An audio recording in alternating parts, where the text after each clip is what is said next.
Good afternoon to all of you.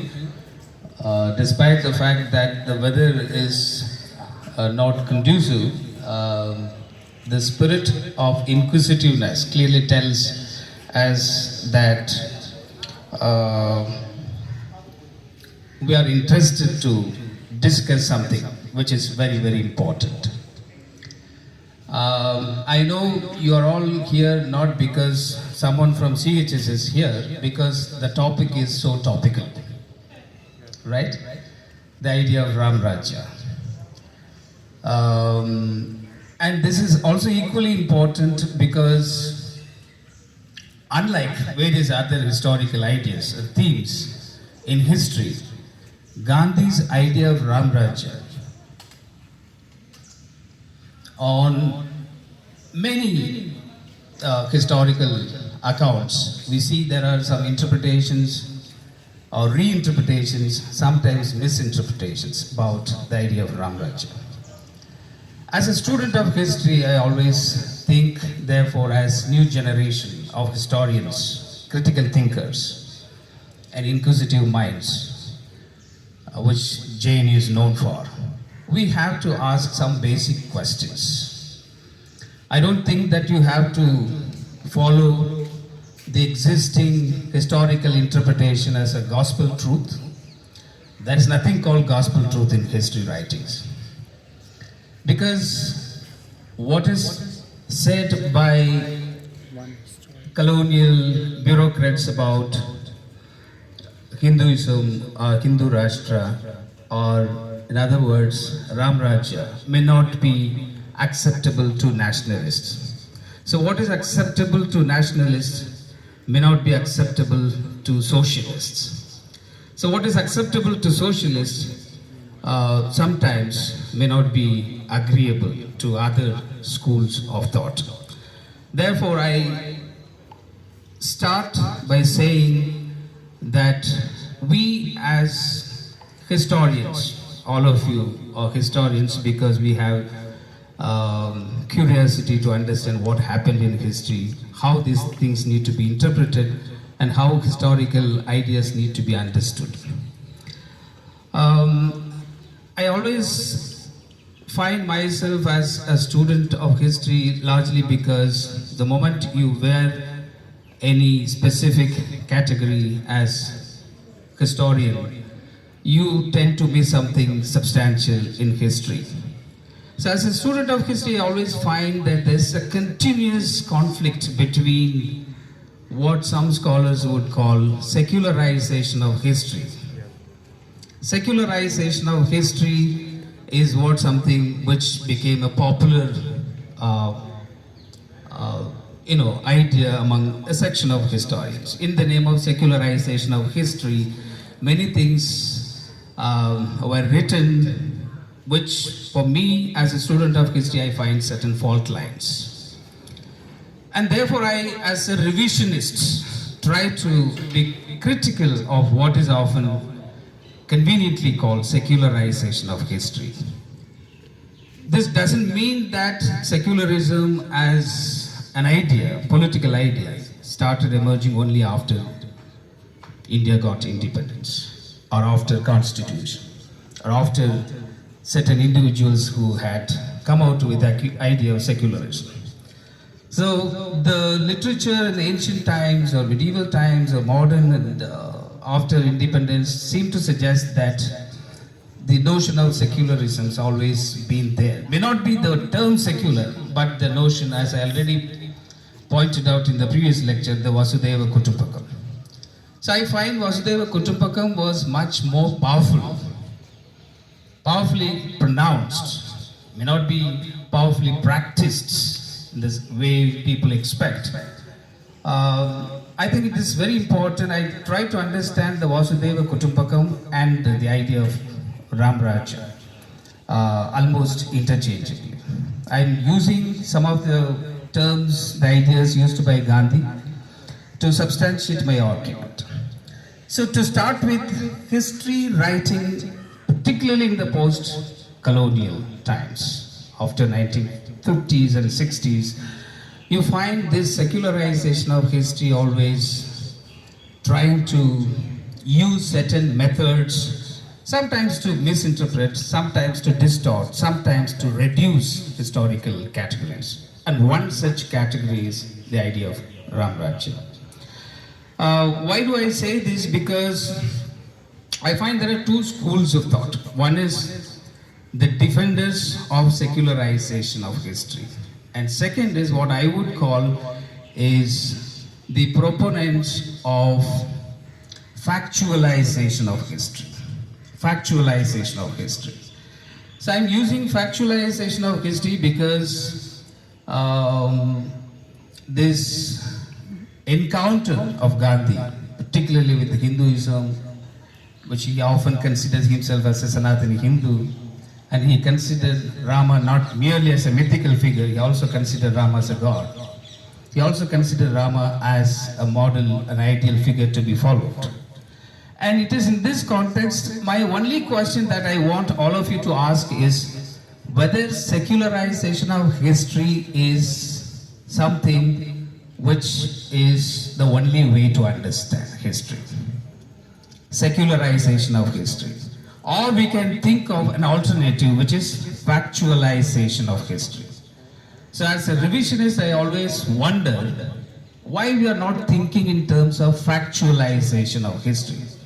But the history is often reduced to the extent that history, one group of scholars say it is secularization, and another would be critical that they are communalizing history.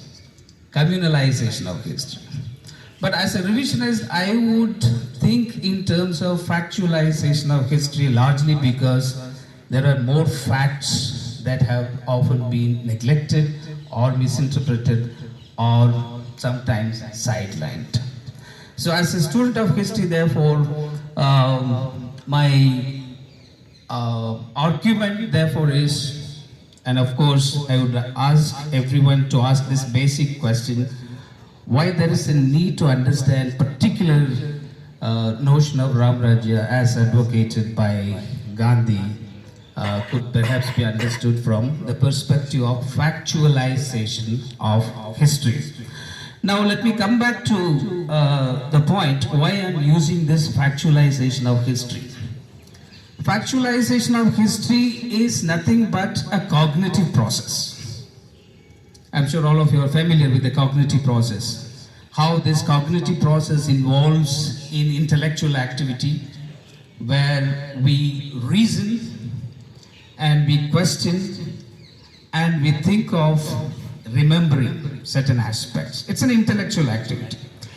So I'm sure whatever you have read so far, we have read so far about Gandhi's idea of Ramrajya. Now it's a time that we have to use this cognitive process to understand why this cannot be reduced to a secularization of history. Rather, it helps us to understand there is other alternative also, which is I am proposing to all of you is factualization of history. I'm not talking something factualization of history without any reason.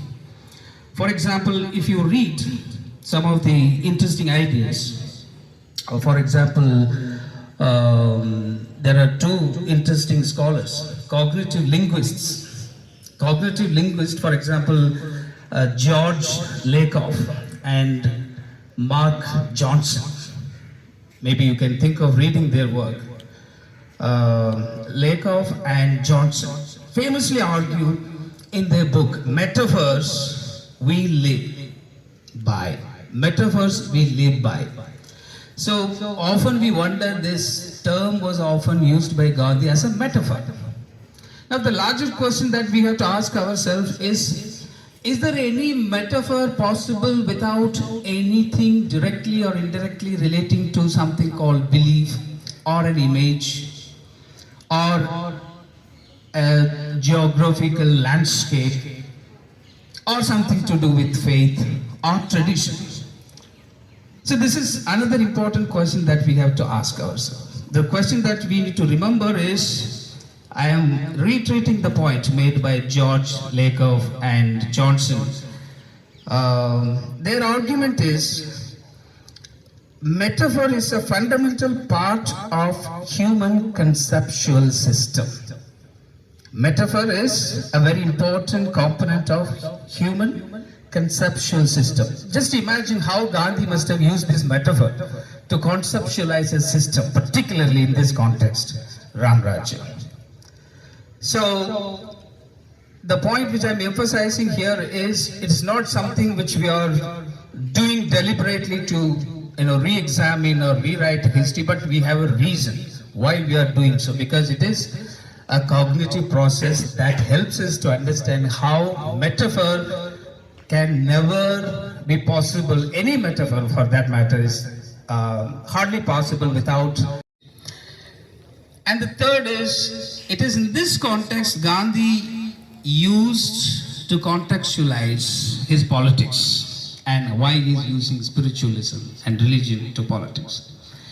And finally, I'll give you a very interesting point to all of you to say how Gandhi was not simply talking about Rama as a mythical or Rama simply as someone, a political category, but he also says that Rama, whom he believed as a god, as a guide, as someone who can lead the people on various ways.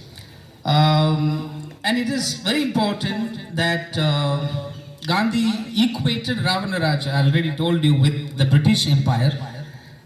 Says, if I point out the wrongs of British Empire, it is because I have myself witnessed the brutality of the British rule.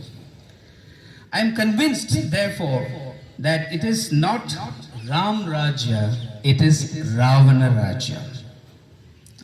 Of course, I am using Ravanarajya in the broader sense of the term. Of course, it is debatable if this term Ravanarajya also can mean to different people differently.